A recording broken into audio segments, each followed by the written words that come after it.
не пойдет, так не пойдет. Почему? Не-не-не, извините. Это морковь! Плов едят ложкой. Настоящие узбеки плов едят только ложкой. Только ложкой. И сейчас Настя будет пробовать его. Привет, друзья, я Миша. А я Настя. Вы смотрите наш travel-блог. В прошлом выпуске мы обещали вам, что расскажем про горы Памира, но, к сожалению, у Насти заболели зубы мудрости, и нам пришлось ехать в единственный большой город в Средней Азии, это Ташкент. Замечательный Ташкент, но здесь очень жарко. Очень жарко. О, Настя, пожалуйста, охлади меня немного. Чуть-чуть. Ты реально этого хочешь? Да.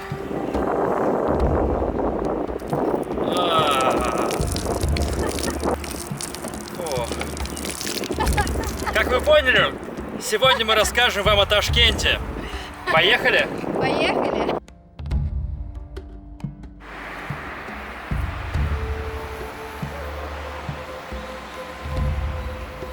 Зелено. Здесь очень зелено. Здесь очень много зелени.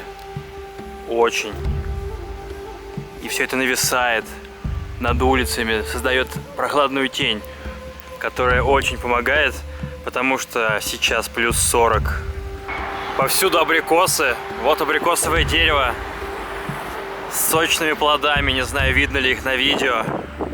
И прям под ним стоит ведро полное абрикосов, а вокруг никого нету. А вот черешня, например, висит. Пока еще не очень зрелая, так что не буду ее есть, хотя вон есть нормальная вроде.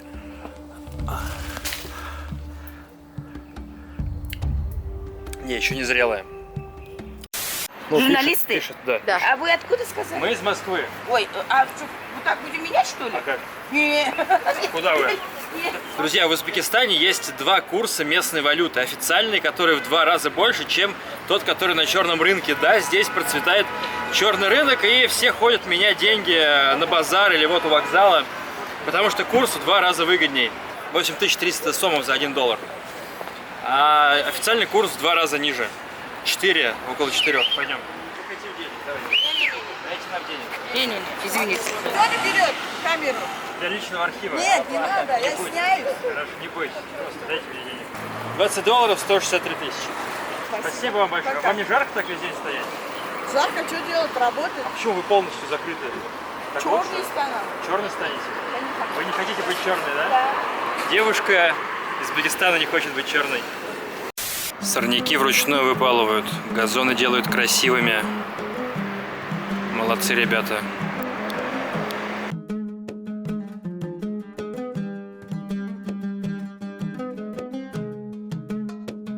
Пришли на большой базар. Смотрите, какой он гигантский. С какой большой-большой крышей. Он находится в центре города, поэтому считается дорогим. И Настя хочет взять... Настя, что ты хочешь? Я хочу черешню, но она здесь очень дорого стоит. Почему? Продайте Насте дешевле, пожалуйста. Чуть-чуть. 17. Я не могу брать за 17 тысяч, потому что на Кулике я покупала за 6. На Кулике за 6? Серьезно? Дайте ей немного просто с собой и все. Чуть-чуть. Нет, просто немного. Как гостям. Сколько? 12 тысяч. 12 тысяч. Держите 10. Нормально? Да. 10, хорошо. Один штук. Блин, где у меня там было-то? Тысяча, да, это все. Держи. Вот, хорошо. Обдираловка вообще жесткая. Зарина была права, что здесь в центре одни буржуи. Почем черешня? Вот это. Это 7, это 10. Я говорю же, блин. Смотрите, нам только что продали черешню почти в 2 раза дороже. Не, так не пойдет. На, держи. Давай. Вот вы, а. Короче, вы видели, как нас только что обманули на узбекском рынке. Черешню, которая в другом месте стоит 7, нам продали по 17, Но мы забрали деньги. Ха, будьте аккуратнее. В городе очень жарко, ну, блин, просто жара. Плюс 40 сейчас примерно, и поэтому все вокруг вянет, жухнет, если его не поливать. И повсюду, на всех газонах, вот такая вот автоматизированная система поливки. Серьезно, на всех газонах в центре города есть такие. Вот и дополнительный плюс этих пиписонов. Настя охлаждается от них. Горячая Настя охлаждается пиписонами. Отличное изобретение. Пиписон сделан из бутылочки. Проделываем в бутылочке несколько дырок, и получается либо бульбулятор, либо вот такая вот штука, которой можно поливать газончик. Живительный источник мы нашли. Здесь все собирают воду. Смотрите, все с баклажками стоят. Хорошая вода? Да. Вкусная вода, Настя? Да. Вкуснее, чем другая вода, Не знаю. которую ты пила в своей жизни? Нет. Не вкуснее? Продолжаем гулять по этому славному городу, и в центре нашли прям вокруг зажатый во всяких панельных и кирпичных коробках, да, вот такой маленький милый домик, у которого есть даже, судя по всему, свои погреба. Или я не знаю, что это. Вон там огородики есть небольшие. Как тебе? Кладовки очень милые. Я не знаю, я думаю, там всякие банки хранятся. Да? За солом. Да. Мы нашли женщин. Сейчас мы их спросим, что это за кладовые двери. Настя спросит. Я спрошу. Почему я говорю шепотом? Почему я говорю шепотом? Потому что ты Михаил Ронканин. Здравствуйте. Салям алейкум. А можно вопрос задать? Вот мы были во дворе, и там такие двери. Это кладовка? Да, Погреб. кладовка. А, У всех есть кладовка? а подземелье там есть? Погреб какой-нибудь? Нету погреба, ни у кого нет. Раньше было, а сейчас А сейчас засыпали? засыпали. Почему? Ну, не, крысы есть. Крысы есть? Вы прям крыс засыпали? Вместе с крысами?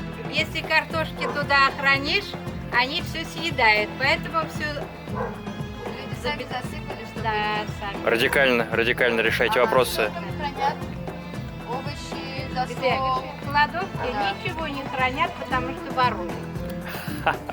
То есть вы просто закрываете на замки пустые кладовки? Велосипеды, коляски, посуда. Как сарай. А вы откуда? Ой, надо, только про Москву говорить, да? Что вы говорили про Москву только что? Расскажите. Все наши были. Там работали. Да, вы Я работали? только приехала. Чем занимались? Поваром работали. Поваром в столовой?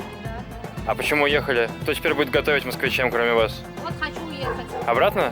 Да, правильно. Все с голоду помрут. Мы вас ждем очень сильно. Где столовая находится? Магистральный. Улица Магистральная, это метро Полежаевская, да? Да. Это я. Друзья, вот адрес скажите, пожалуйста, чтобы все знали, куда идти есть. Магистральный, дом 2. Дом 2, столовая. Столовая, вот конечная остановка, это сейчас скажу, автобусный. Пятый, Пятая магистральная? нет, Нет. пятый автопарк. Пятый автопарк. Друзья, вы теперь знаете, куда идти есть в Москве. Так, друзья, мы идем в Ташкентский дворик. Здесь небольшая стройка, но не будем обращать внимания. Стройка или сломайка? Вот, это кухня. Сломайка сломали уже, вот это вот Кухня. Мальчик тянется за Кока-Колой. девочка. Девочка? Обе девочки. Девочка тянется за Кока-Колой. Вот так вот выглядит кухня в центре Ташкента. Телефон стоит. Ну, такая типичная кухня советская. Одну комнату нам дали, а вторую нам Брежнев, я написала Брежневу, что нам очень тесно. И это Брежнев сказал. Брежнев вам ответил? Да, ответил. Лично? Удовлетворить, да. Вот, ну, кто там, ну, подпись Брежнева была. А есть письмо это, где Брежнев Нету, я потеряла, когда ремонт Как вы могли, а? делали, да. Ну, это... Это поразительно. Давай Путину напишем, что нам нужна квартира, Настя. Ну, Уважаемый Владимир Владимирович, уважаемый Владимир Владимирович, это царь наш, батюшка, царь-батюшка. жилищные условия очень тесные. Хотим еще какую-нибудь комнатку маленькую. Хотя бы в Ташкенте. Хотя бы в Ташкенте. Друзья, в комментариях к одному из прошлых видео вы просили меня обозревать национальную еду в моих путешествиях, в наших путешествиях. Как вы знаете, я все делаю для своих подписчиков, только для вас. И сейчас мы пришли в центр плова Да, мы пришли в центр плова возле телебашни. возле телебашни. Это главное место в Узбекистане, наверное, даже, где готовят плов на всю страну. И сейчас вы в этом убедитесь, в том, что я не вру. Говорят, что здесь самый вкусный плов в Центральной Азии. Да. Проверим. Вот такие большие казаны. Здесь их 1, 2, 3, 4, 5 штук. Расскажите, что это за плов будет? Свадебный плов. Свадебный плов? Каждый казан вмещает плова на 600 человек. То есть 3000 человек будет есть сегодня плов, приготовленный в этих казанах. Да? Что вы режете? Мясо какое? Баранину? Весь плов с бараниной, да? Здесь варится отдельно рис. Зачем вы накрыли его тазиком? Крышка. Крышка? А для чего? Чтобы он распарился? Да. Ага. В этом гигантском казане уже кипит морковь. Дымящийся, просто парящий казан. Кидается баранина и размешивается большой штукой. Так как называется вот эта вот штука, которую вы размешиваете? Это шумовка большого размера. Шумовка Пашо Рашмеда? Для больших людей. Для больших людей.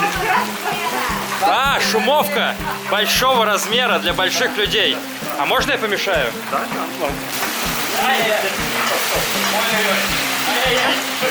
Не так делаю. Все делаю не так. Это морковь! Целое ведро моркови. Целое ведро моркови. От души надо. От души надо готовить. Вам не надоело и все? Сколько вы лет этим занимаетесь? Ольга. Какой у вас стаж? 40 лет готовите? И каждый плов с душой? От души. От души. От души душевно вкусно. Приезжайте к нам кушать плов. Привет всем. В любое время года, дней, даже ночью можно приходить. Правда? Как много плова приготовили в своей жизни? Много. Это тоннами можно сказать. Тонны? Тонны плова. Мастер плова. И можно я пожму вашу руку? Спасибо вам. Вот здесь, по ходу дела, целый забор чей-то лежит. Да, это большой склад дров. Причем дрова не какие-то просто порубленные, сложенные, а такое ощущение, что чей-то дом разобрали, и теперь на этом доме топят. Да, Настя? Ай, не брызгайся. Да. И смотрите, на фоне чего мы будем кушать плов. На фоне телебашни. На фоне телебашни Ташкентской, которая выглядит просто замечательно. Почти как Останкинская. Ну нет, она не особо похожа на Останкинскую. На телебашню мы залезем сразу после того, как поедим плов. Готовый рис раскидывают по тарелкам, добавляют туда мелко порезанную баранину. Куриные, это перепелиные, а это что? Канини. Канина? Да, канини. Канина. Колбаса, короче. Вот так вот сервируют плов в центре плова, в лучшем центре плова в Ташкенте, да? В Средней Азии. Ну вот, это везде так сервируют. В Средней Азии лучше. В Средней Азии лучше плов именно у вас. Да. Вы пришли за пловом? С тазиком? Да. Вы домой его заберете? Целый тазик плова. Люди приезжают со всего Ташкента сюда за пловом, с тазами. Почему такой маленький тазик? Вы одна будете есть? С детьми. Это очень вкусный плов, и наши зрители интересуются рецептом. Расскажете рецепт?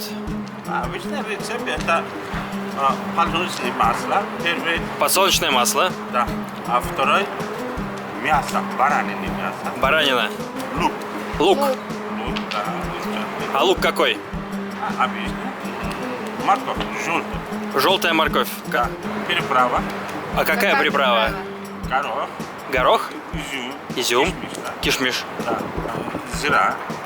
Что? Зира. Зира. Зира? Зира. Что такое зира? Тимьян, что ли? Тмин? Тмин. Тмин. Черный перец. Черный перец. Хорошо. Лимон. Лимон? Не молот. А, не молотый, не молотый. Рис и этот соль. И соль. И как долго готовить его нужно? В течение 3 часа. 3 часа в Казани именно. А если казана нет дома, то что делать? Когда готовый, надо купить. А, тогда надо купить казан. Готовый плов надо. А, готовый плов надо купить. Как много баранов в день здесь бывает? Сколько мяса здесь проходит ежедневно? 350 килограмм. 350 килограмм. Это сколько баранов? 10. 10 баранов. То есть каждый день вы стадо баранов уничтожаете? 10. Ну 10 это стадо. 10 баранов. 10 это много. Вот это все на один казан, верно я понимаю? Вот это вот. Вот 2 ведра просто гигантских моркови. Пакет килограмм на 7, да, сколько там? 5. 5 килограмм изюма. Пакет специй 1, пакет специй 2. Это тоже туда? Да. И это тоже туда. 13 тысяч сом стоит такая вот тарелка, яйцо, конина, еще яйцо и, собственно, сам плов. Вся эта тарелка называется... Как она называется? Как называется эта штука? Лаган. Да уж, видно, что здесь бывает очень много людей. Это гигантский зал, да еще со 2-м этажом. И люди сидят и едят плов. Сейчас еще утро, тем более будний день, поэтому народу немного. Гигантская такая, как будто столовая в большом санатории.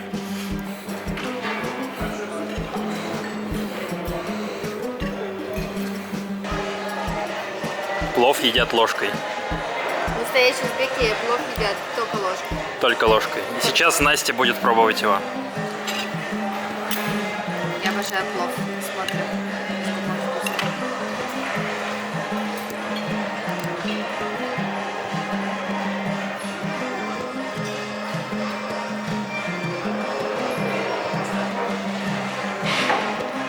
Так скажем, я ела и вкуснее.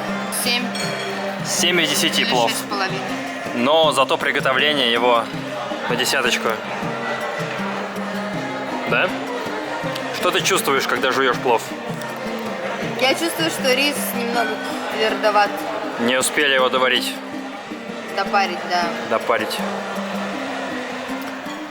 Вот такие дела, друзья. Центр плова. Возле телебашни. Говорят, самый лучший рис в Средней Азии. Самый лучший плов в Средней Азии. Но Настя так не считает. В целом нормально. В целом нормально. Прекрасная ташкентская телебашня, покрашенная в цвета национального флага. Вон, видите, синий, белый, зеленый. И сейчас мы попробуем залезть на нее, забраться. По-моему, это голубой. Голубой? Ну, голубой. Как твое платьишко? Голубой. Я тоже почти что в цвет флага. Да, вот Узбекистана. зеленое, голубое. Что у тебя белое есть? Носки. Да, носочки белые. Настя мимикрирует.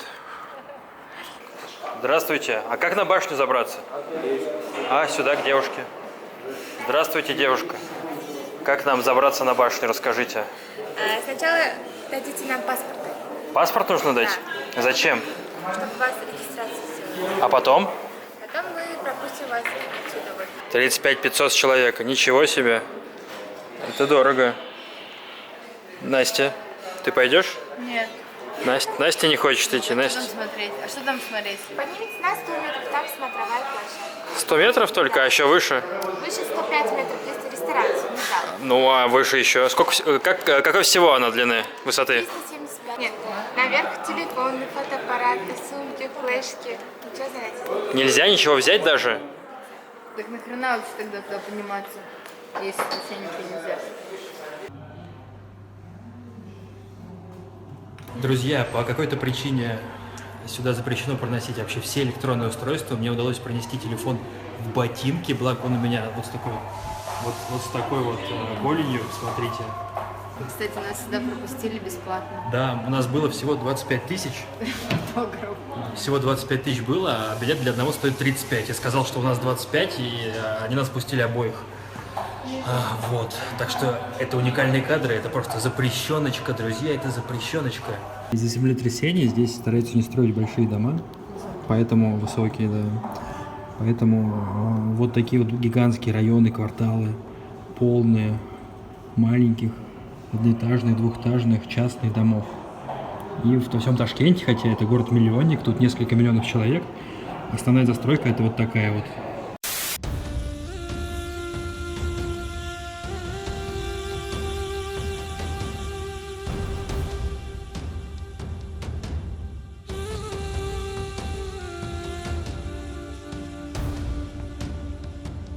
Друзья, мы нашли центр содействия занятости в Ташкенте. Сейчас узнаем, какие есть вакансии здесь и сколько платят.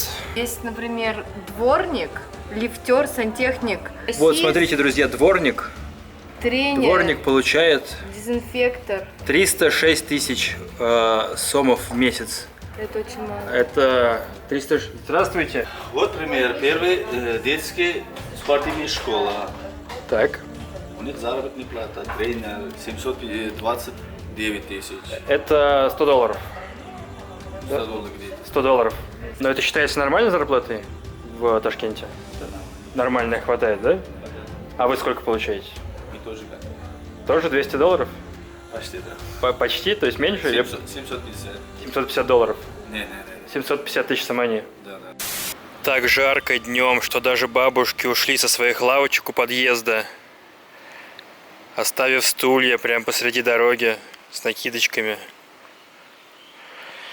Ух. Да не надо, ребята, идите. Да не будем. Не надо, отойдите. А что это, скажите? Я тебе сказал, не трогай, Я тебе что говорю, не надо. А сколько не стоит? берешь, не надо. Сколько? Идите отсюда. Да я возьму, сколько стоит-то? Не надо, иди отсюда. Сколько стоит? Беспроведцы, иди. Почем на свай, скажите? Нету. Нету на свая? Кто так делает без провода? Что вы здесь? На свай. Пришли.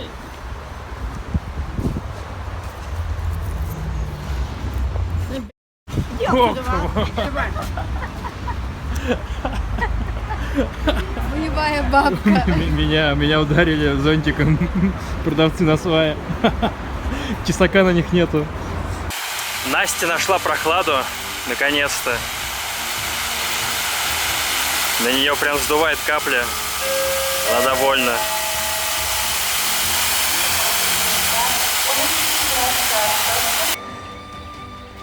Так вышло, что практически все легковые автомобили в Узбекистане одной марки. Здесь есть завод Chevrolet. Раньше он назывался Deo, потом его купили американцы, но выпускают те же самые Nexi, Матизы, Джентры. Вот, посмотрите, просто обычная дорога. Chevrolet, Deo, Chevrolet, Chevrolet, Chevrolet, Chevrolet, Chevrolet, Chevrolet, Chevrolet, Deo, Deo. Там тоже Chevrolet, Deo. Короче, все они одной марки, все, реально.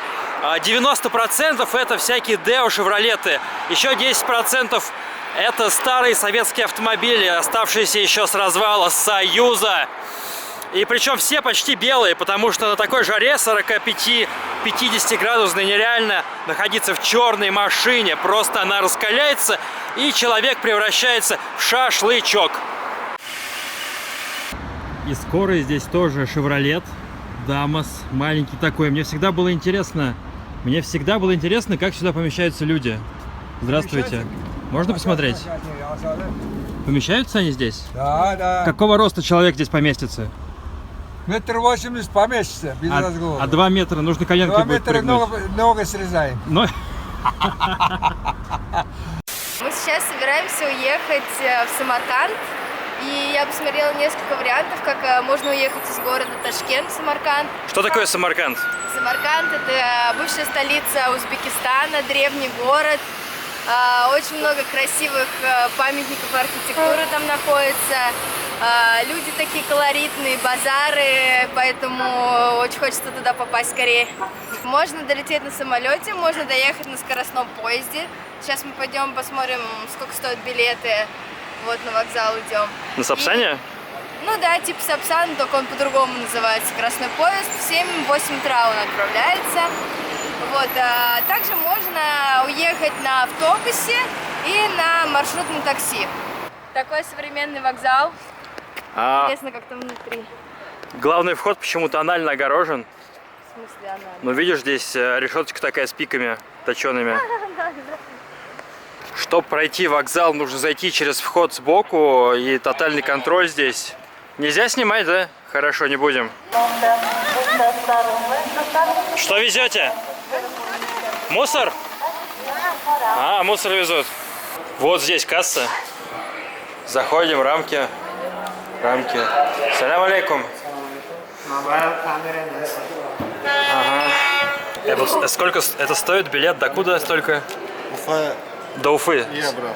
Вот снимает, так интересно. Вы куда это выкладывать собираетесь? Да, собираемся.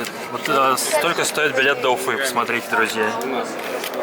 И обратно. И обратно.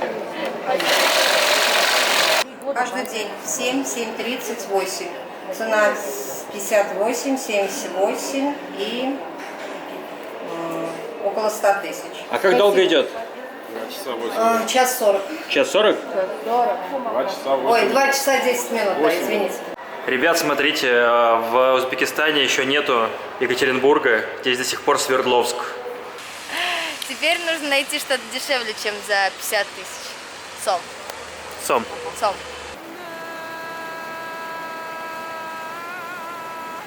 Вот это переходец обширный. Даже в Москве не припомню такого вот широкого перехода. Размах.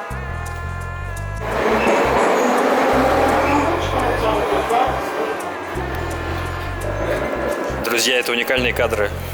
В ташкентском метро запрещено снимать, поэтому Поэтому, Миша, не снимай. Настя боится, что нас заберут. Да я уже сегодня посидела в метро.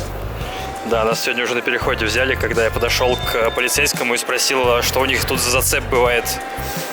Вот, нас сразу повязали, но быстро отпустили, он стоит.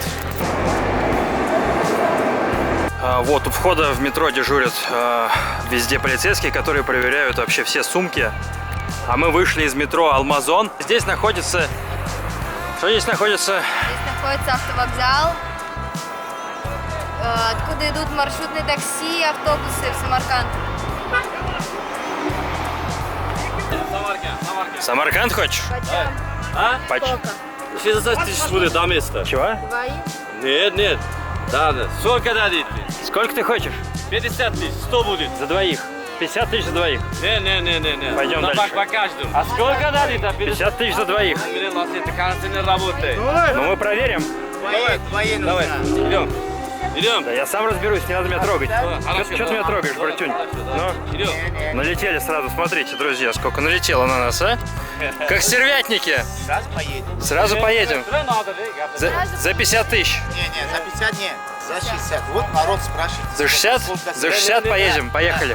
Где? Едем, все. Кажется, не работает, у меня не все есть. Ну все, 60 тысяч нам сказали, мы едем. Есть кондиционер. Какого? Без кондиционера? Хорошо, без кондиционера. Поехали. Поехали, а? За 50. За 60, да, едем, за 60.